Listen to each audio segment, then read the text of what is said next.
today we are going to be talking about the Edelkrone vertical module. If you're interested in getting this, I have an affiliate link down below and it will give you 10% off. However, I'm giving you my honest opinion. Instead of just talking about it, I wanted to show you something that I did with it. So check this out.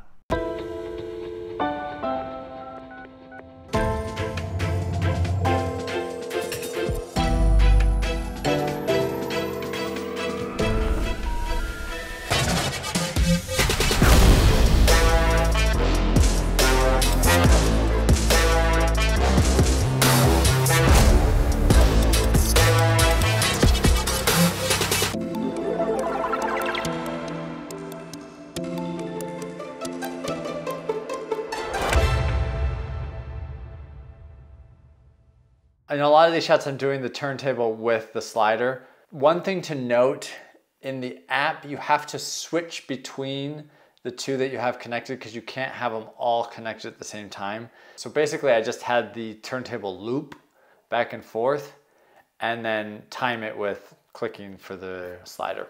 I didn't love going straight vertical on a lot of stuff. I liked it at an angle. It gives you a slide move, but it's just that nice upward kind of escalator look, I guess is the best way to put it. I wanted to get really kind of creative with it, so I actually connected the phone to the jib for a couple shots to pull the phone out, and that didn't really work very well because the jib goes in a circular motion. So then I used the jib and attached the phone to the slider and then moved the slider with it. I did have one shot that didn't make the final cut that I actually did a full rig where I built it out and attached the phone to the end of the rig so it moved together perfectly. And the shot looked really cool, it just didn't fit kind of the feeling. And so I wanted it to feel a little wider, so instead I connected the phone to the slider and then the jib and had it slide up and down together that way.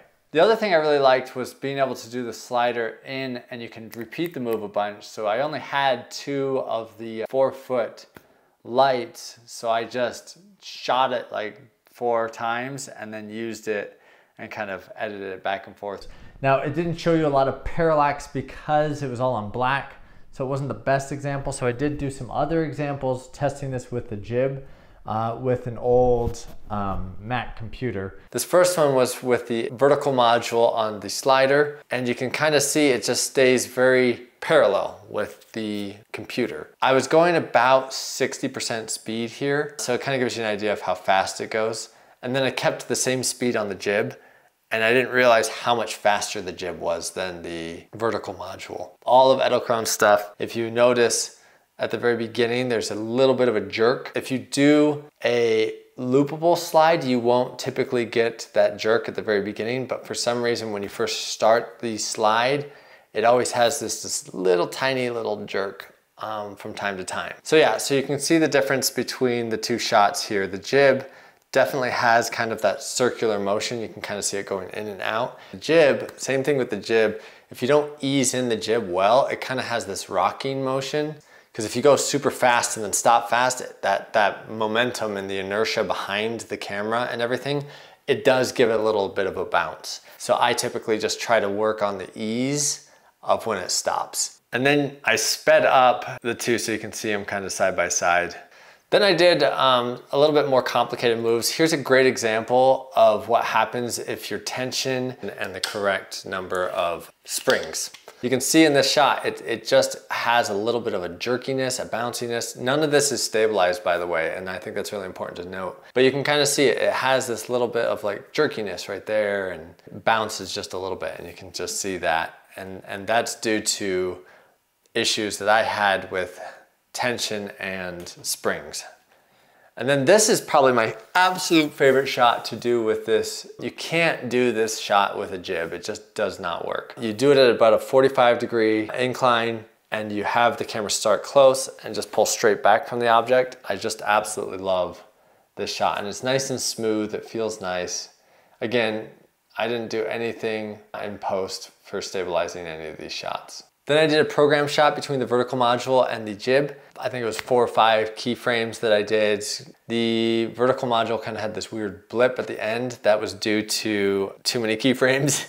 So I accidentally reframed it wrong, but I didn't reshoot it and I didn't notice until I got it into post, so that was that. And then the jib is just a very simple, it doesn't look like it's multiple keyframes, but in order to keep the Apple computer where I wanted it to, I actually had 4 keyframes here to get it to move in the correct direction that I wanted it to. So in the vertical module, you get 4 components. You get the actual vertical module, which again, has nothing motorized with it. There's no batteries, there's no nothing. It just uses tension and springs, which is awesome. Then you have your L bracket. I don't like this L bracket at all. I think it's my least favorite part of the whole system. It's not quite as nice as say like the syrup bracket.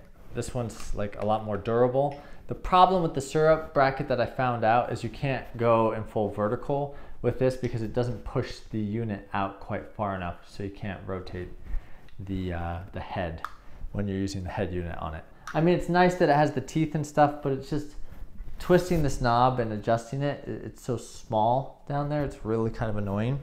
Instead of having a 3/8 screw on the bottom here, they have a 1/4-20, which doesn't make any sense to me since the head, I guess they think that you're gonna attach your camera directly to this, which I guess you could, but I wish they had a way to just like replace this piece.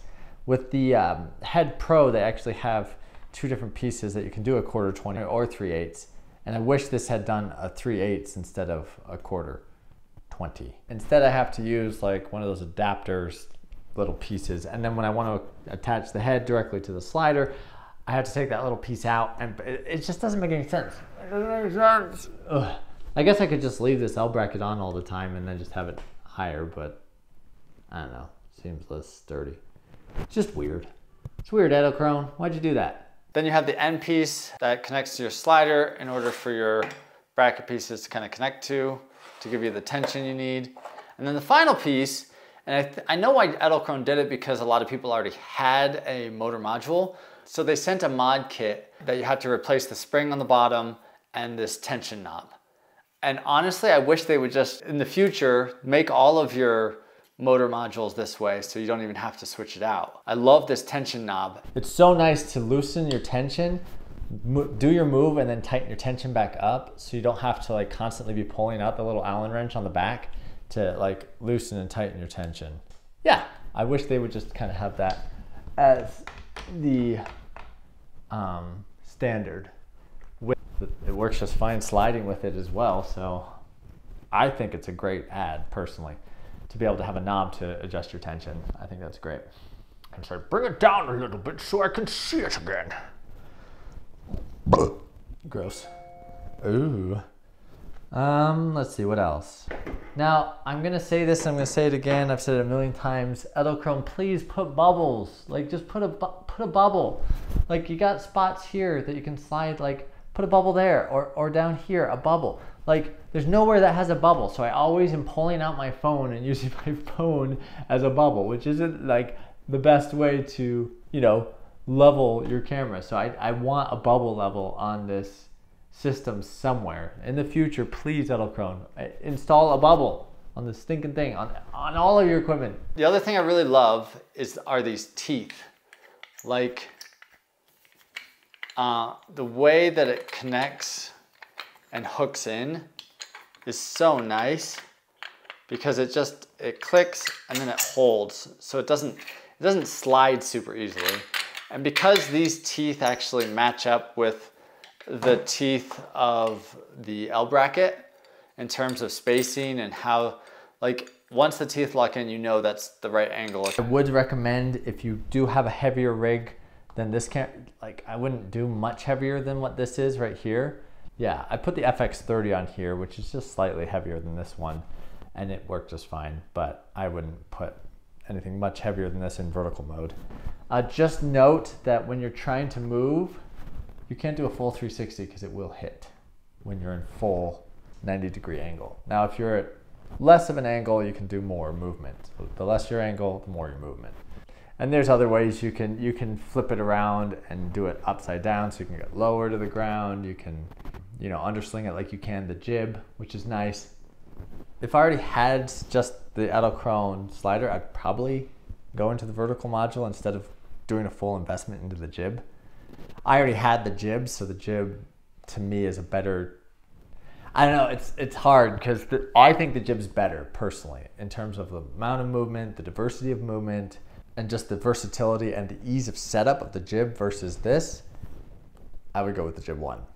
However, if you already have an Edelkrone slider with all the other system, it's not a bad add-on in terms of being able to do some vertical moves and things like that. Just don't expect to move quickly with this. So just something to note with this whole system with Edelkrone, and it's gonna be a lot of troubleshooting. It's gonna be a lot of trial and error, trying things. If that's something you're not super into, I don't think this is gonna be a good system for you. However, once you do all the fine tuning and tweak it, it works great and the shots look awesome. I didn't notice at the time when I was shooting it that some of the shots that I did shoot were a little shaky or had some of that jitter issue, but it was super easy to just stabilize it in post, and it worked fine because it was mostly stable, just had some jitters. I hope this was helpful. I hope this was interesting. Thank you so much for watching. Be sure to subscribe, check out my other videos. And if you're interested in this, honestly, this system is it's like 400 bucks. It's not too bad. It honestly adds a lot of dimension to your slides in a really cool way. So if you're not looking into going full jib, this is actually a really nice add-on that I was surprised. At first, I bought it in a bundle, so it was a little cheaper that way. If you buy it with the full bundle, they actually give you a discount. If you're interested in this gear, please click the affiliate link down below. It helps the channel out a lot. It makes it so I can continue making these types of videos. Thanks so much, everybody, and have a great day. Goodbye.